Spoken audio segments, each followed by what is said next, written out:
হাসরের ময়দানে আল্লাহ তাআলা 3 শ্রেণীর পাপীদের জান্নাতি বলে ঘোষণা দিবেন।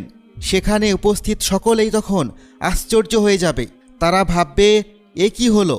এরা তো দুনিয়াতে সারা জীবন পাপ কাজ করে বেড়াতো, তাহলে আল্লাহ তাআলা কেন এদের জান্নাতি বলে ঘোষণা দিলেন?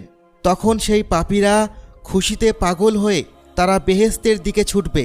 আর যখন তারা পুলসিরাত পার হয়ে বেহেশতের দরজায় প্রায় কাছে এসে পড়বে, ফেরেশতারা তাদের শেকল দিয়ে পুরোপুরিভাবে বন্দি করে ফেলবে। ঠিক তখনই আল্লাহ তাআলা তাদেরকে জানাবে, তোমাদের সাথে মজা করা হয়েছে, আর তোমাদের শাস্তিরই একটি অংশ ছিল এসব। এরপর রাসূল সাল্লাল্লাহু আলাইহি ওয়াসাল্লাম আলী রাদিয়াল্লাহু তাআলা আনহুকে জিজ্ঞাসা করলেন, তুমি কি জানতে চাও আল্লাহ পাক কেন এদের সাথে উপহাস করেছিলেন? কারণ 3 ধরনের গুনাহ